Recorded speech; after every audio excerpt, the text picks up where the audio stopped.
à tous. Aujourd'hui, notre objectif 2018 est consacré à la commune de Florennes. Nous allons dresser ensemble le bilan de cette législature en compagnie d'un représentant par parti de ce conseil communal. Alors, nous avons en ordre d'importance, non, je ne peux pas dire ça. Pierre Elson, vous êtes le bourgmestre de Florennes et vous représentez donc le groupe Union des 11 communes.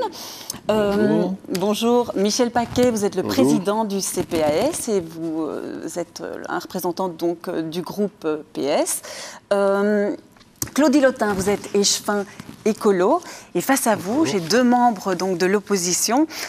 Stéphane Lasso, vous représentez Contact 21. Bonjour à tous. Bonjour. Et Philippe Razik, un tout nouveau groupe qui a fait son entrée lors de la précédente législature. Donc, c'est Alternative 2020. Alors, avant toute chose, replongeons-nous au lendemain des élections où le choix d'une tripartite PS, MR, Écolo s'est imposé. On revient en images sur le début de cette mandature.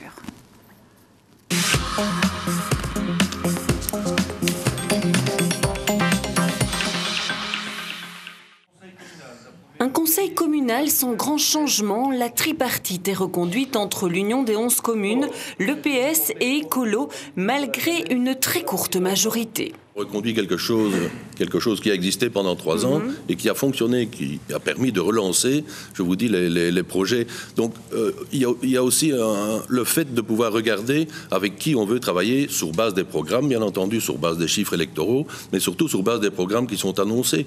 Donc, cela avait été pendant 3 ans fait et relancé.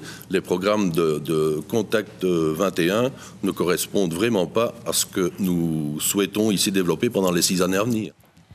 Le soir des élections, c'est donc la déception pour Contact 21 qui enregistre des résultats très positifs, mais cela ne suffit pas à séduire le partenaire Union des 11 communes. Toutes les portes étaient fermées, aucun moyen de pouvoir discuter avec qui que ce soit.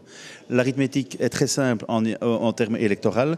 Quand on voit que nous n'avons que 3 de nos candidats qui ont un score inférieur à l'ensemble des autres candidats, en tout cas de la liste PS et de la liste Écolo, c'est tout à fait inacceptable. Nos candidats ont beaucoup plus de voix et ils ne sauront rien à part conseillers communaux, alors que ça, c'est tout à fait anormal.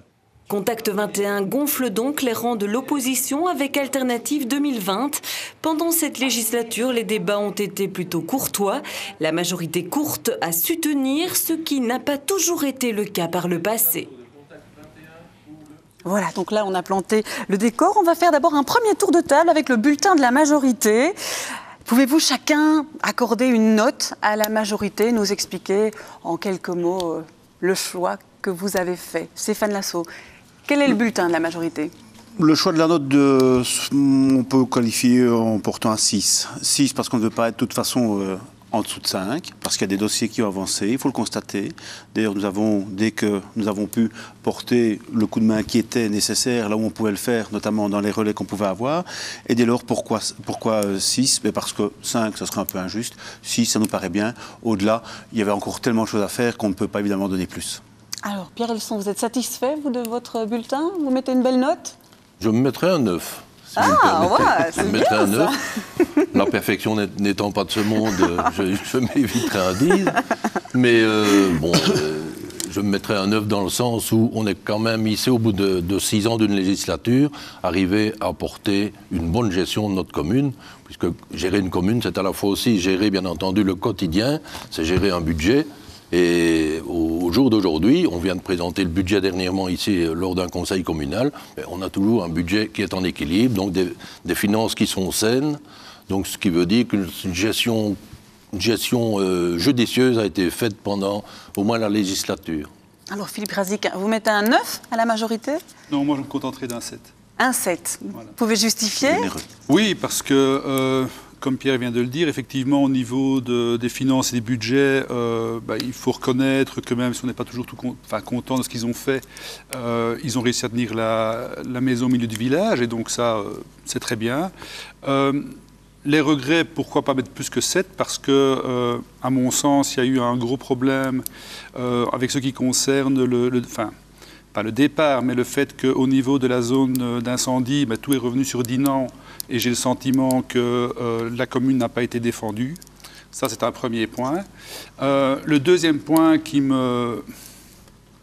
m'embête, mais je ne vais pas dire ça ainsi, mais c'est de voir que si effectivement de gros dossiers ont avancé, je suppose qu'on en reparlera plus tard, il y a quand même des gros dossiers qui restent en suspens. Et alors le troisième point qui est le plus embêtant, c'est qu'on a le sentiment qu'à Florène, on est dans de la gestion commune, de la gestion journalière, mais il n'y a pas de direction qui est tracée et on n'a pas vu pendant cette législature-ci un sens qui est donné à ce qu'on veut faire de Florène plus tard. Et donc ça, c'est très embêtant au niveau de la vision que les citoyens peuvent avoir de leur vie. On parlera. D'accord, oui, on a 1 heure pour en discuter. Michel Paquet, oui. Quelle note? Moi, je serais plus modeste, je mettrais à 8. 8? Mais En 2 mots, pourquoi? c'est vrai qu'on peut toujours faire mieux que ce qu'on fait, mais en ce qui me concerne, il y a le projet de la maison de repos qui avance. C'est très lent, c'est très long, mais enfin on y arrive, mais il y a encore beaucoup de travail à faire. Il y a notamment la préparation du personnel au changement, ce qui ne sera pas facile non plus. Il y a aussi encore l'affectation de l'ancienne maison de repos qui doit être discutée, etc. Il y a encore beaucoup de boulot sur la planche. On aura bien l'occasion d'en parler donc, dans cette émission. Je me tourne vers vous, Claudie Lotin. Moi, je mettrais un 8. C'est comme Michel. J'ai fait un peu un petit bilan interne de différentes choses auxquelles nous nous sommes attaqués. Et je pense que nous avons quand même réussi à mettre en place certains projets qui étaient là latents depuis des années. Je n'en citerai qu'un, celui de la bibliothèque, par exemple, qui est pour moi une très belle réussite dans la législature que nous venons de finir. Eh bien, vous m'aidez beaucoup parce que justement, on va parler de culture à présent. Il y a eu pas mal de projets culturels, on en a beaucoup parlé lors des conseils communaux. Je vous propose tout d'abord de revoir un petit magnéto des projets culturels et des réalisations concrètes qui en sont sorties.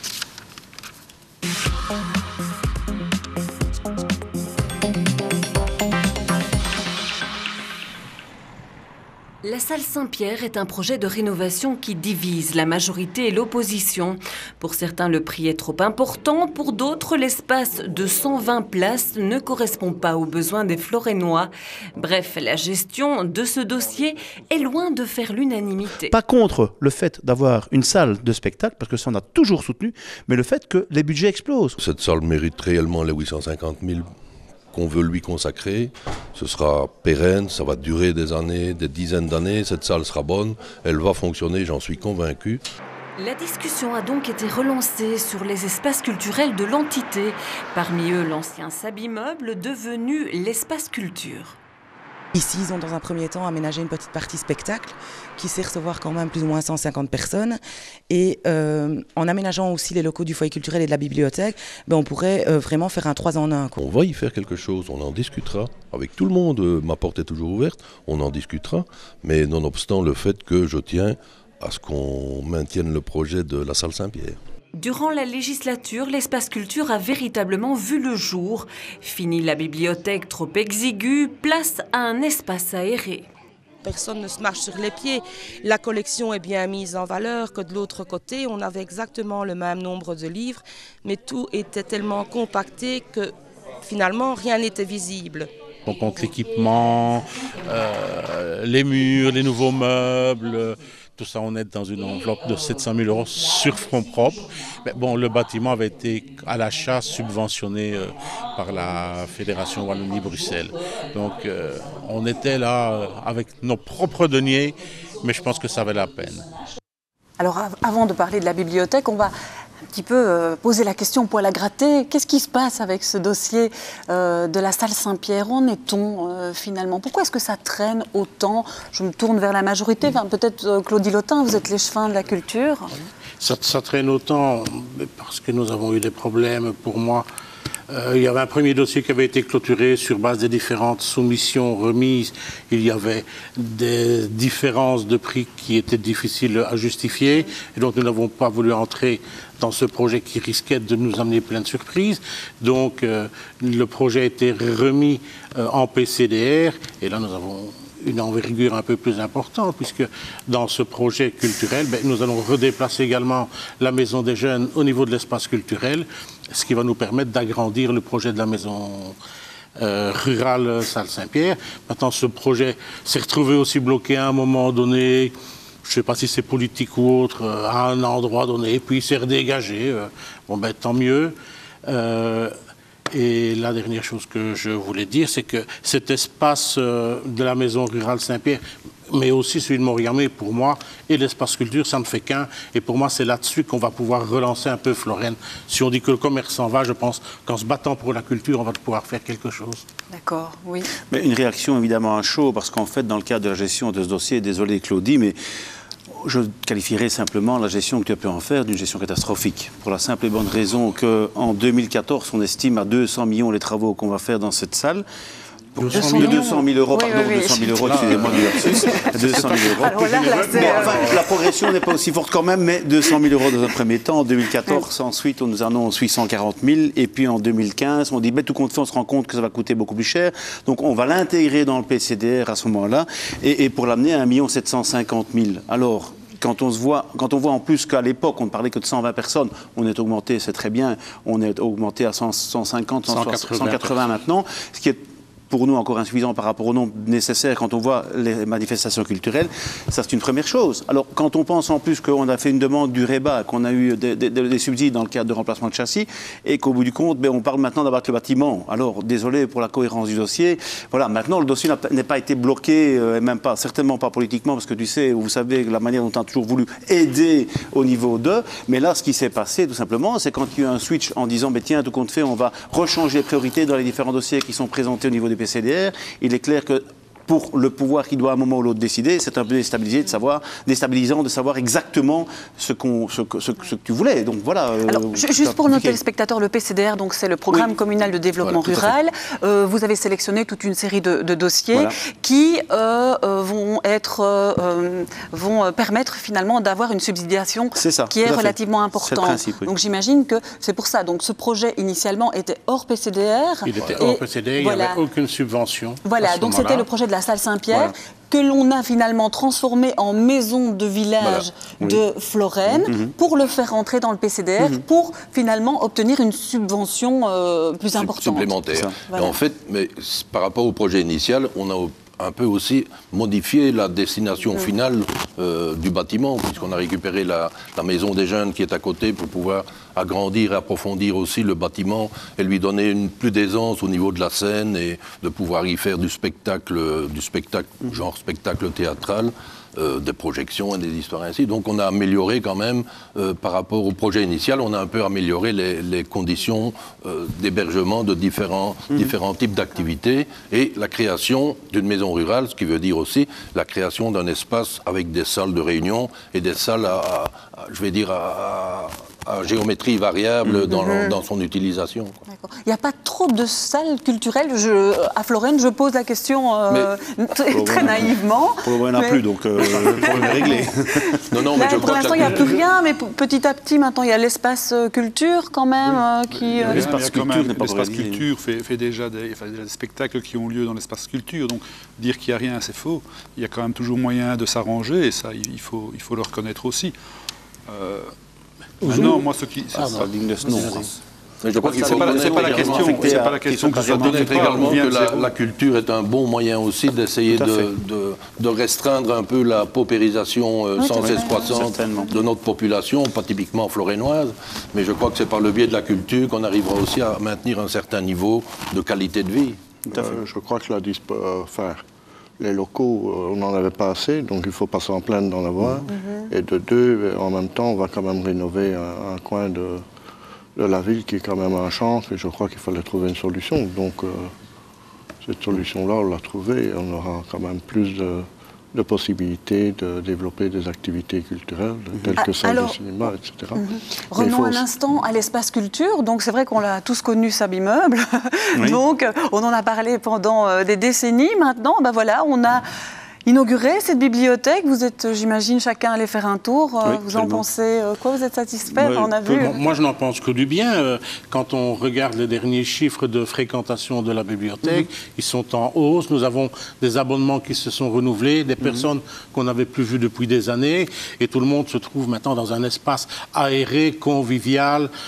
Je n'ai eu aucun écho négatif sur cette réalisation. Quand c'est bien, il faut le dire, et on l'a dit, on est constructif. Quand ça ne va pas, on le dit. Quand ça va bien, on le dit. Et bien, la réalisation, elle plaît aux citoyens, elle plaît aux Florennois, elle plaît aux personnes qui la fréquentent. Et donc ça, c'est vrai qu'on a évidemment un ballon d'oxygène qui s'est apporté parce qu'on était là dans un espace très confiné quand on était à la rue Saint-Louis. Ici, sur un plateau beaucoup plus large, il y a une visibilité beaucoup plus grande au niveau des livres qui sont là à disposition. Et donc ça, il faut le reconnaître, c'est une belle réalisation qui a coûté un peu cher, mais ça, il faut à un moment ou l'autre pouvoir le faire. Et petite, non pas une anecdote, parce que c'était souvent le cas, parce qu'on a un jour fait le calcul du pourcentage de la manière dont on soutenait les dossiers. Eh bien, c'est un des dossiers qu'on a soutenu, même si on a dit qu'on n'était pas d'accord en son temps, parce que nous, ce qu'on imaginait en fait, c'est de pouvoir aménager de manière temporaire cet espace, en ayant une vue un peu plus lointaine, dans le cadre de la ZAC, en se disant, créons ce qu'on avait appelé un mini-WEX, pour essayer d'attirer encore plus de culturels sur Florenne et plus de chalands pour ramener un peu de personnes sur Florenne par rapport au commerce, etc. Alors, une fois encore pour nos téléspectateurs, la ZAC, donc c'est-à-dire... Zone d'aménagement communal concerté. Voilà, donc c'est-à-dire que Florenne va connaître dans les prochaines décennies un développement à proximité donc, des grandes surfaces qui sont sur la grande route, etc. Et donc, effectivement, le centre-ville risque d'être déplacé. Donc, c'est de ça dont on parlait. Allez, mais moi, je vous propose maintenant de répondre à une question qu'un internaute nous a posée. Donc c'est vrai qu'on a lancé l'appel sur les réseaux sociaux aux Florennois pour qu'ils vous adressent leurs questions. Et je pense qu'il y en a une qui fait écho finalement à la discussion que l'on vient d'avoir. Alors je vous la lis. Comment la majorité peut-elle expliquer qu'il n'y a plus rien comme endroit pour les personnes âgées? Plus aucun rassemblement annuel en leur faveur, plus aucun endroit où ils peuvent se rendre pour partager des moments ensemble. Les explorations du monde doivent se tenir dans une salle qui n'est pas adéquatement agencée pour ce genre d'activité.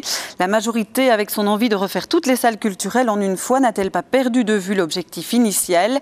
La majorité, en voulant rebâtir les murs de la culture, ne l'aurait-elle pas tué? Voilà la question de notre internaute. C'est un peu compliqué. Donc, il y a 5 minutes, on disait peut-être qu'on en faisait un peu trop. Voilà, mais c'est vrai qu'on n'a pas fait le monde en un jour et on ne fera pas nos salles en un jour. Comme je vous disais, il y a aussi un respect budgétaire à avoir, donc des choix à faire. Sabimmeuble, c'est pratiquement terminé puisque on va mettre la dernière touche, si vous voulez, la touche finale à cette salle polyvalente. Puis le bâtiment sera terminé, sera complètement opérationnel, on passera à l'étape suivante, qui est la salle Saint-Pierre. Mais c'est vrai ça fait 2 ans, près de 2 ans maintenant qu'il n'y a plus de projection, malheureusement, dans cette salle, mais il n'y avait plus possibilité de pouvoir en faire. Okay. Donc, voilà, donc c'est le prochain projet. Je crois que c'est ce qu'on va mettre sur la table dès la reprise des activités de la prochaine législature. Claudie Lotin, vous avez quelque chose à rajouter ? La patience est mère de toutes les vertus. Oui, entre autres, ça c'est une chose que j'ai appris dans la politique. Moi qui suis arrivé avec un esprit indépendant, à un moment donné, on m'a dit « Oh, pousse sur le frein, ça n'ira pas ». Bon, ben, ok, j'ai appris qu'il faut maintenant prendre son temps quand on veut faire des choses dans la politique. Mais c'est vrai que ça me semble toujours quand même durer un peu longtemps aussi. Mais bon, ça prend du temps. Ça prend du temps. Les citoyens ne se rendent pas compte de la lourdeur administrative pour faire avancer un dossier.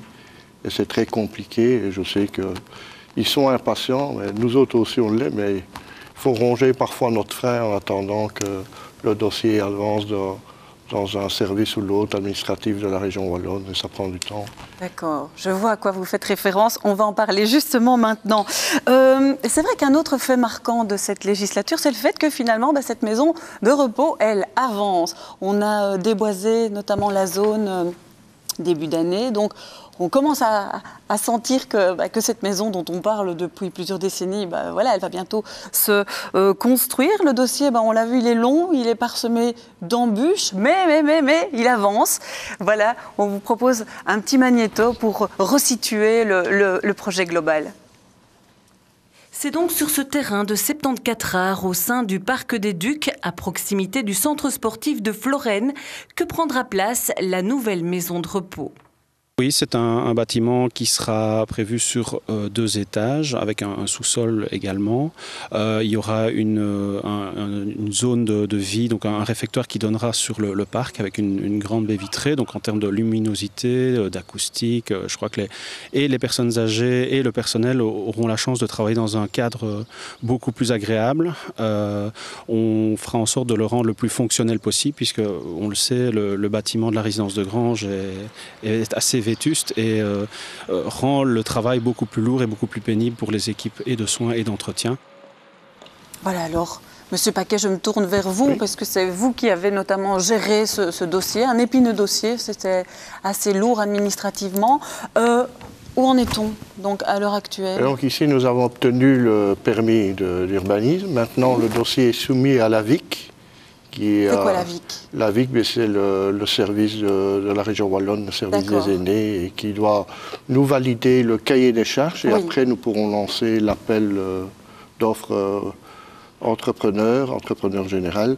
Et nous pourrons, dès qu'ils auront accepté, que nous aurons à la somme signée de la subvention que nous sommes en droit d'avoir, nous pourrons commencer les travaux, j'espère fin d'année 2018.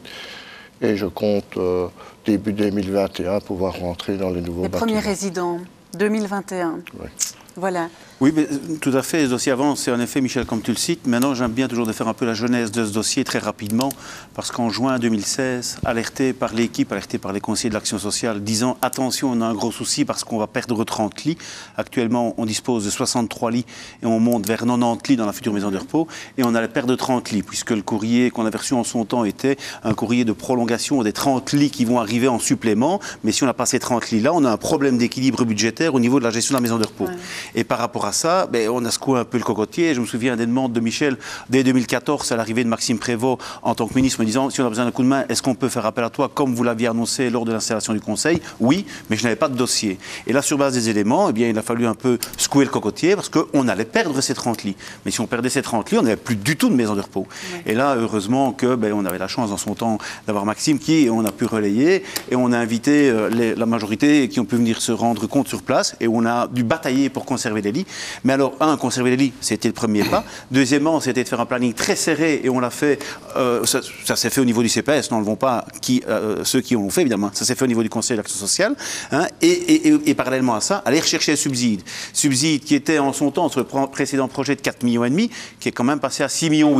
Et donc maintenant, on est parti d'un projet de transformation en son temps de 22,5 millions, avec 4 500 000 de subsides, où on arrive à un projet de 12 millions à peu près. On espère rester dans l'enveloppe de 12 millions, avec un projet de 6,8 millions de subsides. Donc, chance, on va avancer et ça va avancer correctement. La localisation, en son temps, oui, vous n'étiez pas d'accord au niveau de la localisation. En son temps, on avait évoqué, en effet. Vous estimiez qu'il fallait le remettre finalement plus dans le centre.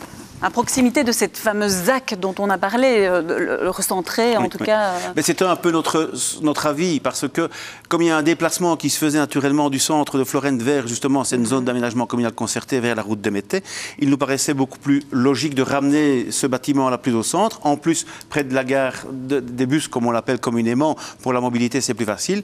On avait toujours un souci quant à l'accessibilité au niveau des services de secours et consorts à cet endroit-là.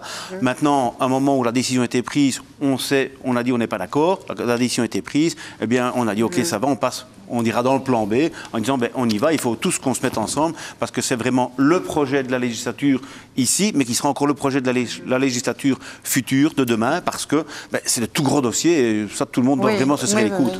Et si vous voulez, moi je crois aussi, en tant que chef d'orchestre ici, je me réjouis que tout le monde joue la même partition. Et c'est vrai qu'on a pu avoir un consensus ici au niveau de toutes les couleurs politiques pour essayer de porter ce dossier, de le faire avancer. Et je crois que c'est une bonne chose à ce qu'on soit arrivé au moins à un équilibre budgétaire dans son fonctionnement. Donc c'est vrai qu'au niveau communal, on ne va pas devoir dégrossir notre gousset, notre bourse. Et on arrive quand même à une solution qui tient la route et qui va pouvoir fonctionner. Où on va peut-être s'en sortir, je crois, avec une centaine de personnes, une centaine de lits, de manière tout à fait positive et vivable. Oui. Alors c'est vrai qu'on s'est rencontrés, je pense, il y a 3 semaines pour faire un reportage sur cette maison de repos.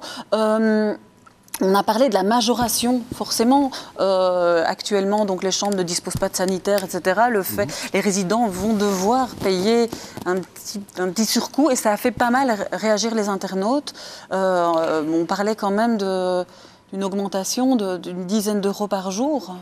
Oui, mais ça, il faudra bien... Donc ça fait quand même 300 euros sur le mois. J'en suis conscient. Il faut absolument savoir que, bon, on travaille pour avoir un budget en équilibre, parce que, bon, on ne peut pas se permettre d'avoir un projet de 12 millions d'euros qui ne soit pas à l'équilibre. C'est vrai que toutes les maisons de repos avoisinantes, je prends sur Gerpine, elles sont largement au-dessus des 10 euros de majoration. Mais d'ici là, le temps que le bâtiment soit fonctionnel, il y aura déjà eu des indexations de prix, etc. Il y a le problème aussi, c'est que les résidents actuels, lorsqu'ils rentreront dans la nouvelle maison de repos, rentreront au même prix qu'aujourd'hui. On ne pourra pas dire demain, à partir de demain, parce que vous rentrez dans une nouvelle maison de repos, vous allez payer 50 euros. Donc là, il y a tout un système d'évolution qui est en place. Bon, maintenant, il y aura aussi, on ne peut pas augmenter les prix comme on veut des chambres. Il faut demander l'avis à la région wallonne, et c'est suivant des indexations.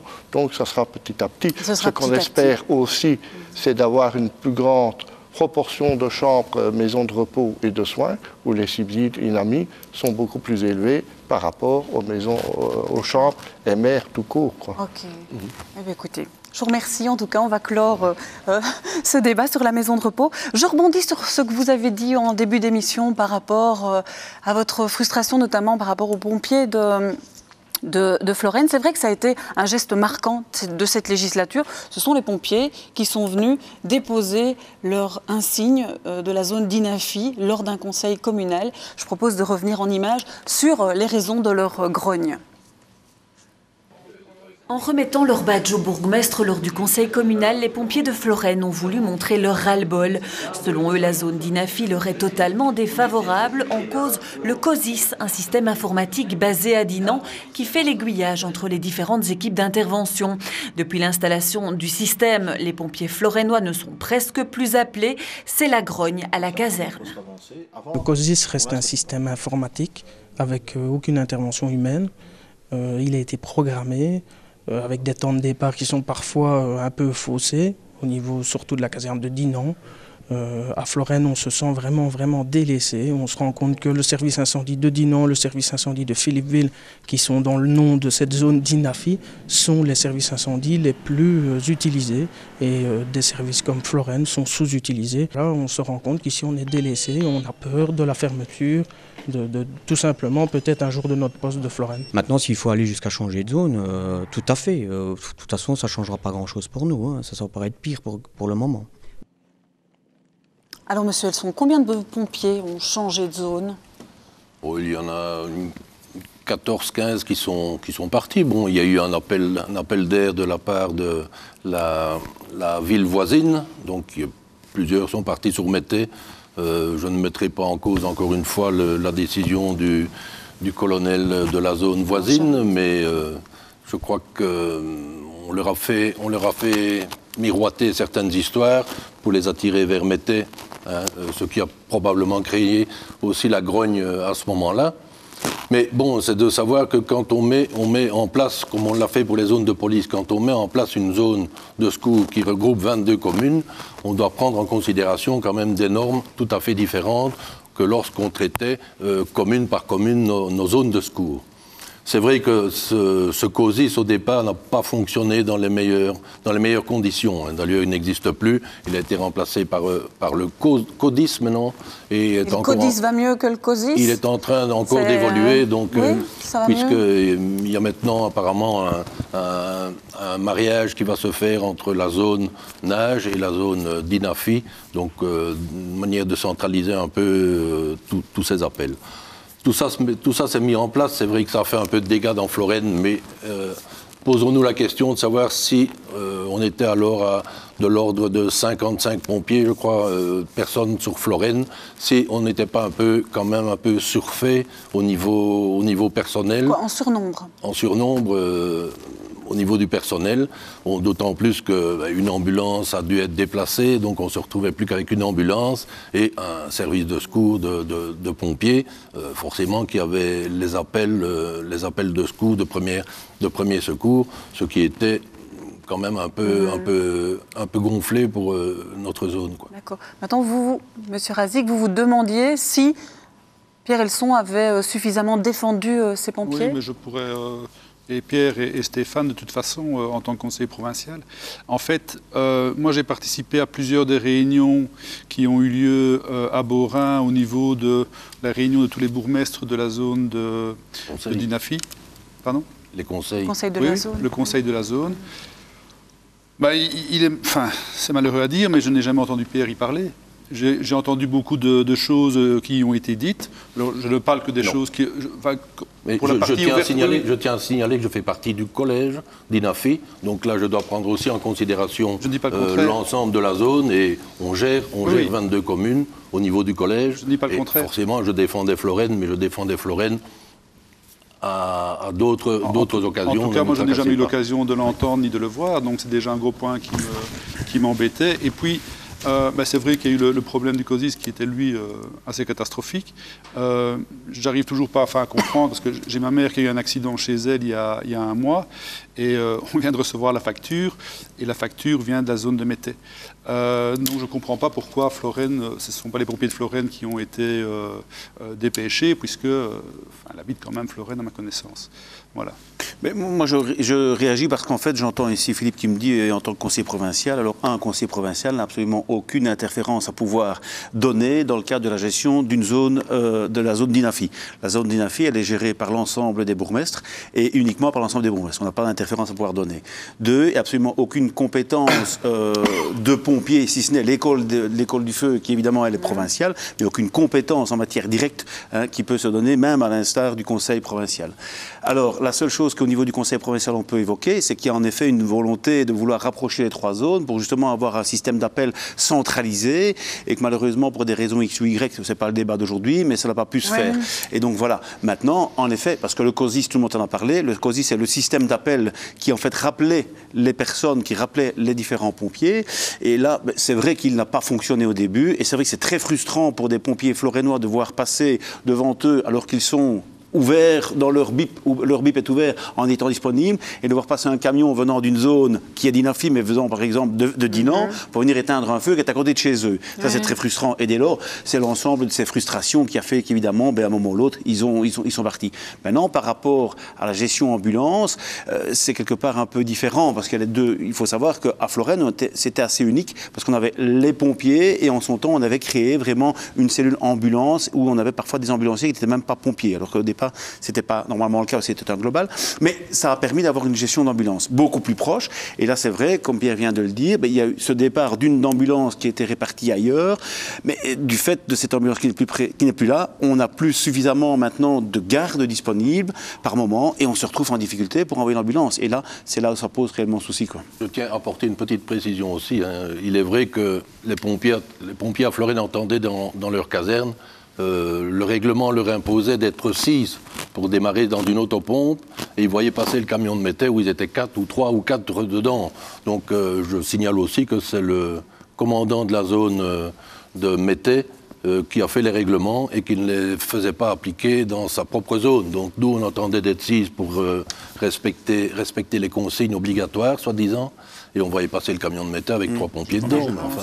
Je pense que mon intervention n'a jamais visé à mettre en cause qui que ce soit au niveau des pompiers, parce qu'effectivement, il y a des réglementations qui sont lourdes à respecter, comme Pierre vient de le dire, au niveau du nombre de personnes présentes pour un départ, c'est comme ça, et ils respectaient les règles, donc il n'y a pas le choix.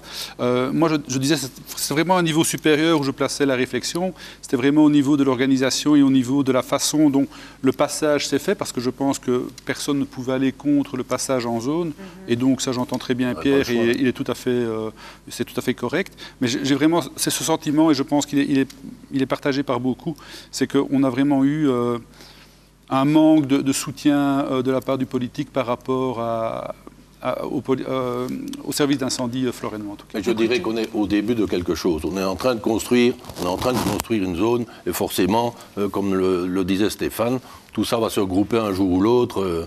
Donc est-ce qu'on doit encore faire agiter un esprit de clocher, essayer d'avoir... Non, je crois qu'on doit déjà réfléchir dans une optique un peu plus lointaine, de se dire que tout ça doit être mis en place, mais doit être bien pensé et ne pas rater le coche non plus. C'est bien ce que je disais, c'est pas une question de lier à l'esprit de clocher, c'est l'organisation. Voilà. On ne vous mettra pas d'accord aujourd'hui, mais ce n'est pas grave. Une chose que je voudrais bien ajouter, c'est le coût des services incendies, qui devient de plus en plus élevé pour un service qui n'est plus aussi efficace comme on l'a connu. Et ce que je regrette en tant que joint du budget et certainement les joints des finances, quelle que soit la police ou la zone des pompiers, on est toujours mis devant le fait accompli avec leur dotation et on a strictement qu'une chose, c'est de s'appliquer et on n'a rien à leur dire. Ça, c'est un peu... C'est le gros problème. Nous sommes les cochons payeurs pour un service qui est moins bien rendu. Écoutez, on va clore ici ce débat. On va présent passer à la question citoyenne. Nous avons rencontré une commerçante qui va vous poser une question.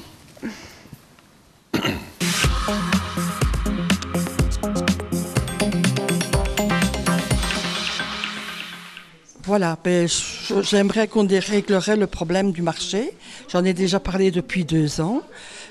Dans les 2 mois qui sont très froids, janvier, février par exemple, de le mettre dans l'air de convivialité. Nous n'avons que 5 ou 6 maraîchers et on nous bloque la rue pour tout le monde, même pour un petit riverain qui a un garage, il ne sait pas rentrer chez lui. Donc on essaie de faire le maximum. Mais ici on m'a répondu aux dernières nouvelles que c'était la fin de la législature, on ne bougerait pas. Donc faut-il attendre la nouvelle? Ça, c'est à vous de me le dire. Alors, je me tourne vers vous, Claudie Lotin. Vous êtes échevin du commerce. Vous connaissez bien, madame. Je connais très bien madame Maréchal et je lui reconnais des plus et des moins. Mais quand c'est bien, elle le dit aussi. Ça, ce n'est pas le... Voilà. Donc, bon, le marché, on est en pleine réflexion et ce qu'elle dit, pour moi, semble logique d'envisager dans les mois d'hiver, d'une certaine période, de déplacer le marché sur un endroit qui sera un peu moins perturbant pour la circulation.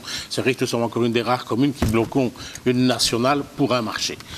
Maintenant, l'aire de convivialité, c'est une possibilité, mais ça ne peut pas se faire comme ça en claquant des doigts. On doit tenir compte des ambulants, on doit tenir compte de l'espace disponible, des ouvriers qui, eux, mettent en place toute une déviation, toute une circulation. C'est vrai que tout ça est beaucoup de choses, mais maintenant qu'on ne le changera pas avant la fin de la législature, ça c'est à voir. Faire une proposition de déplacement du marché pour une certaine période, je pense que ça peut peut-être s'envisager. L'hiver va bientôt être... L'hiver, il s'en va, il y en a un autre qui arrivera. Mais je pense que si on remet tout le monde autour de la table, il y a peut-être moyen de trouver une solution à ce niveau-là. On a émis l'hypothèse de créer un marché d'hiver, un marché d'été. C'est vrai que les maraîchers sont parfois moins assidus aussi quand les conditions météo ne sont pas favorables. Aussi les clients, bien entendu. Donc c'était peut-être de réfléchir à une solution d'un marché d'hiver et d'un marché d'été qui prendrait peut-être plus d'ampleur. Tout à fait, mais c'est vrai que de toute façon, de ramener en fait le marché en hiver sur l'espace de convivialité, la proposition est tout à fait très intéressante parce que, pour moi, un marché, lorsque vous allez dans les différents marchés, et quand on a l'occasion d'aller parfois en Provence sur un marché où on est vraiment de manière beaucoup plus détendue, c'est toujours sur un espace plus ou moins circulaire ou en tout cas c'est plus ou moins rassemblé. Parce qu'on peut faire un tour, comme tu dis. Aujourd'hui, même du marché d'été, on a un marché en ruban où en fait on démarre au début et puis on fait toute la rue Metteb jusqu'au bout. Et là, quelque part, c'est un peu dérangeant parce qu'on n'a pas cette convivialité qui justement amène l'esprit marché. Mais au-delà de ça et au niveau du commerce, parce que vrai qu'on sent évidemment un gros problème au niveau du commerce et même Claudie le reconnaît tout à l'heure en disant le commerce, on a des soucis, on fait revenir par le biais de la culture. Mais il faut vraiment se dire qu'il y a un objectif à mener, c'est certainement essayer d'aider les commerçants, essayer de développer une réelle politique commerciale de soutien d'une manière ou l'autre, parce qu'en son temps, on avait Feu, paix son âme, la cellule des centre-ville qui était présente et on avait quand même toute une série d'actions qui avaient pu être menées. Je penserai, ne fût-ce qu'à la fête 1900 qui avait été menée, l'opération marché léger, justement dans le cas du marché, etc. Bon, ça a été arrêté, c'est arrêté, on n'entrera pas dans le débat pour les raisons, mais il y avait quelque chose qui se passait. Et là, désolé, mais on ne le sent pas du tout. Et il y a vraiment ce manque et les commerces qui se sont un peu abandonnés. C'est bien parce qu'on voit maintenant un peu de commerce qui se crée sur l'extérieur, puisque maintenant c'est là. Mais malheureusement, c'est un déplacement. Et par rapport au centre-ville, justement, il y a un besoin de pouvoir avoir ce dynamisme. Et c'est pas uniquement aux commerçants de le donner, ils sont de bonne volonté, mais c'est aussi quelque part au pouvoir politique que nous sommes, et notamment à l'échevin du commerce. Désolé Claudie, c'est sur ta casquette que ça revient, mais c'est comme ça, il faut à un moment ou l'autre pouvoir dire, allez, on va mettre quelque chose en place qui permettrait de pouvoir relancer. On m'avait dit en son temps, lorsqu'on a arrêté la cellule de gestion centre-ville, que le budget qui était destiné à la cellule de gestion centre-ville allait être réparti sur la gestion commerciale. Et je n'ai pas le sentiment, en tout cas, de le voir aujourd'hui. En tout cas, ce n'est pas ce que les commerces peuvent en dire, puisqu'on voit qu'il y a un réel manque de soutien à ce côté-là. Ça fait en tout cas écho à une question Facebook qui nous a été posée et que je vais vous lire. Donc, comment expliquer que Florène voit ses commerces disparaître de mois en mois ? Alors, est-ce que c'est un sentiment? Est-ce que c'est avéré?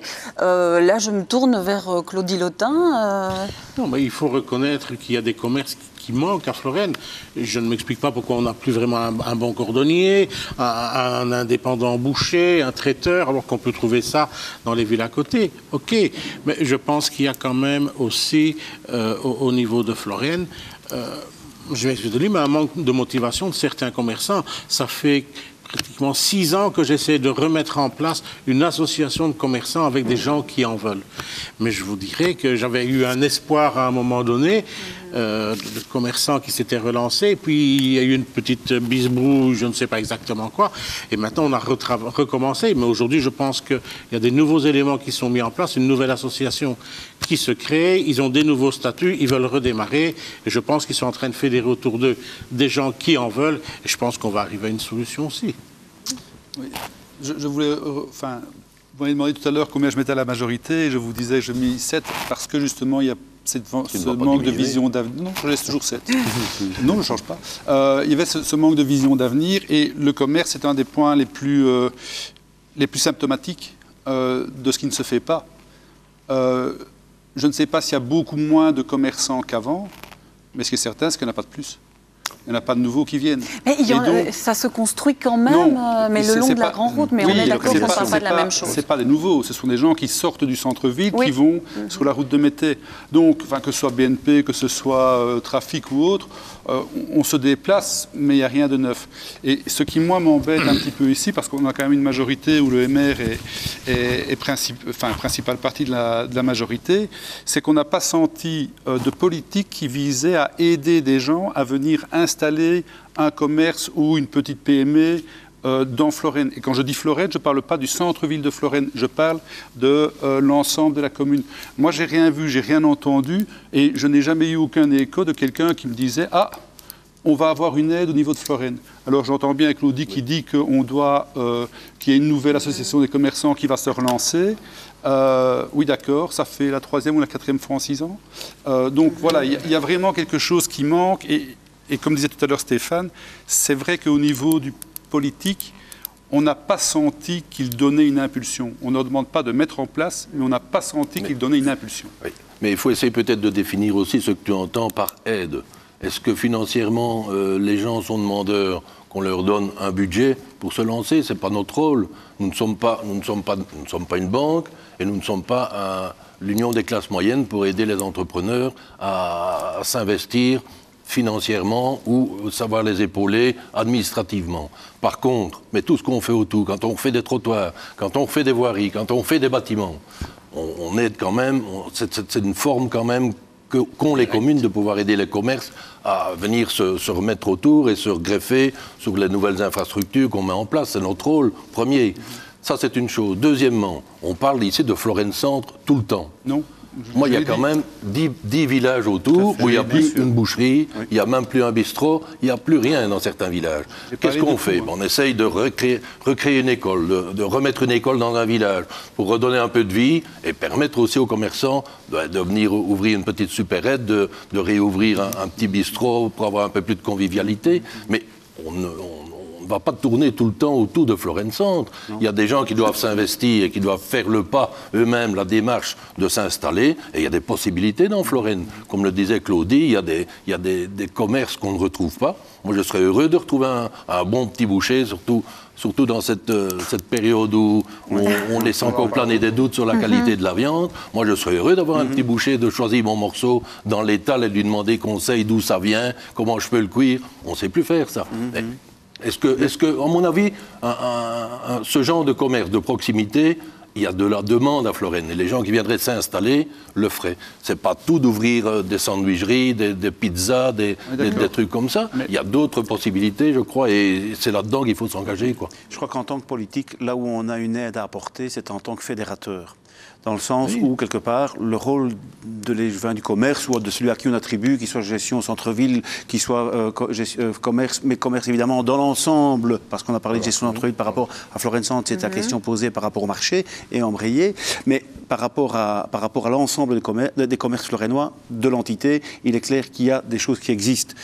On parle de boucherie, il en reste une sur l'entité, c'est à Flavion, elle a une viande de qualité, c'est de la proximité, malheureusement, mais c'est vrai que c'est pas central. Mais ça, c'est comme ça, mais c'est une chose. Mais par contre, en tant que fédérateur, dans le sens où justement essayer de donner une certaine impulsion, de pouvoir servir aussi intermédiaire en disant tiens, il y a une cellule qui se vide quelque part, être un peu proactif sur la balle en disant tiens, avoir un carnet d'adresses de personnes qui seraient susceptibles et qui cherchent. Il y a des gens qui cherchent à s'installer à Florenne. Récemment, il y a une personne juste en face de la commune, il y a un restaurant et bistrot qui vient de s'ouvrir et ces personnes viennent de Namur. Et donc ils sont venus s'installer à Florenne. Il y a du potentiel à Florenne dans l'ensemble de l'entité. Mais pour ça, il faut qu'à un moment ou l'autre, il y ait un guichet, peut-être un style guichet unique, auprès duquel on peut dire « Allô, commune de Florenne, j'aimerais bien savoir ce que je peux faire parce que je voudrais m'installer. » Et peut-être ça, c'est des éléments qui auraient pu être lancés. Ça existe. Moi, j'ai eu des contacts avec plusieurs personnes qui voulaient venir s'installer à Florenne. Ce sont des jeunes. Le problème, il y a aussi un petit problème sous-jacent à cela, c'est que les banques ne jouent plus non plus leur rôle d'investisseur pour ces jeunes. Et aujourd'hui, un jeune qui veut s'installer, s'il n'a pas une mise de fonds minimum, eh bien, il ne trouve plus de pouvoir de financement non plus. Et c'est pas non plus le rôle, comme le dit Pierre, de la commune d'aller financer ça. On est d'accord, mais les banques, c'est la même politique dans l'ensemble de la Belgique et de la Wallonie, et il y a d'autres endroits où ça se crée. Hein. D'accord. Monsieur Razik. Enfin, pas de Sinistros non plus, les choses ne vont pas si mal qu'on le pense. Tout à fait. Bien sûr, bien sûr. Venez à Florence surtout. Je reviens avec ce que Pierre disait tout à l'heure, que c'est pas...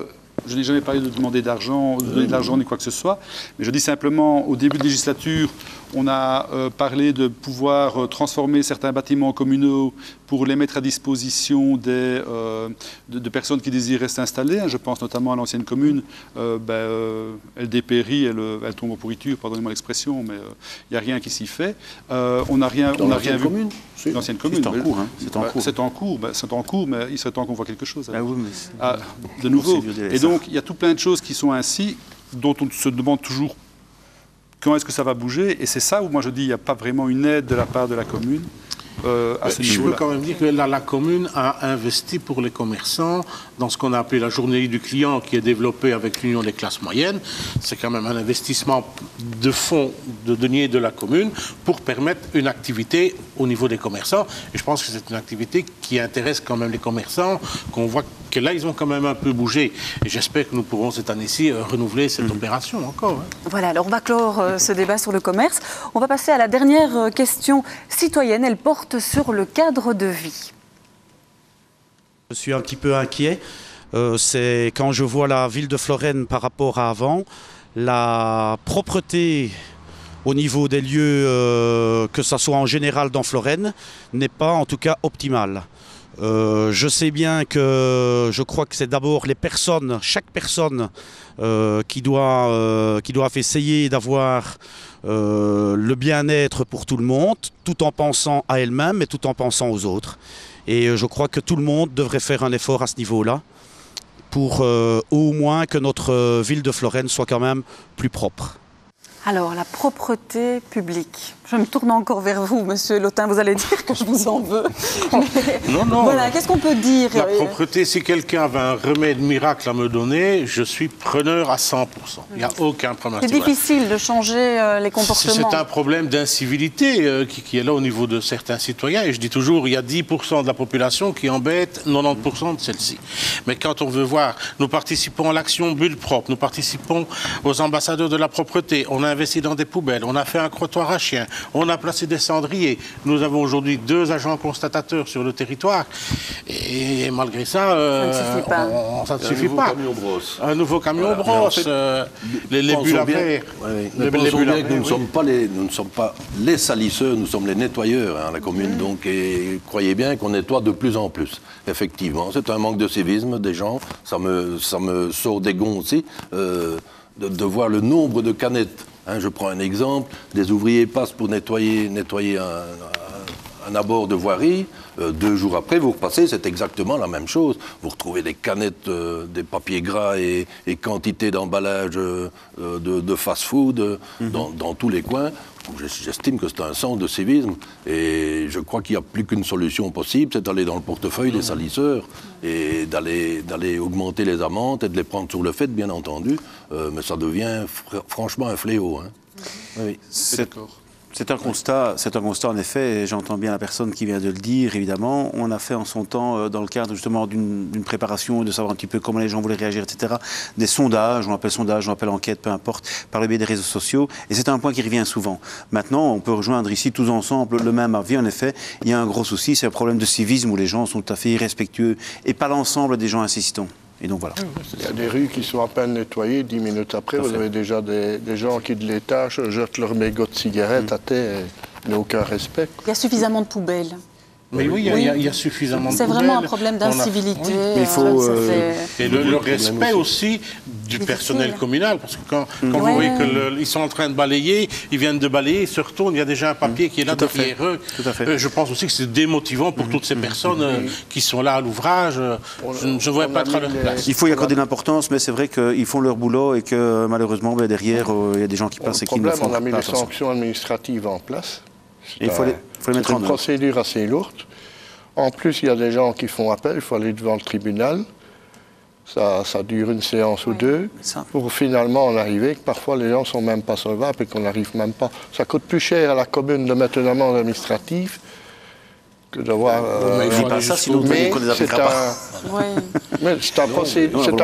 c'est une procédure très lourde et les gens le savent très bien, ils s'en foutent. Mais aujourd'hui, que les gens aillent autour des bulles à verre et verront quand même qu'il y a pour moi une très nette amélioration à ce niveau-là. Sur toute l'entité, nous avons mis en place un service. Vous n'avez pas le temps de déposer une boîte. Enfin, vous ne devriez pas la déposer, vous devriez mettre vos bouteilles dans la bulle parce qu'elles ne sont pas toujours remplies comme on le croit. On n'a pas le temps de déposer un sac que les services passent tous les jours auprès des bulles à verre pour enlever tout ce qui gêne. La propreté entraîne la propreté. Tout à fait. Et il suffit. Donc il faut travailler encore. Ce sera le mot de la fin. Par contre, je vous écouterai avec plaisir en septembre prochain. Amener chacun vos propositions pour notamment rencontrer ce problème d'incivilité. Merci en tout cas pour ce débat. Merci aussi. Passez une très bonne soirée. À bientôt. Merci, bonne soirée. Au revoir.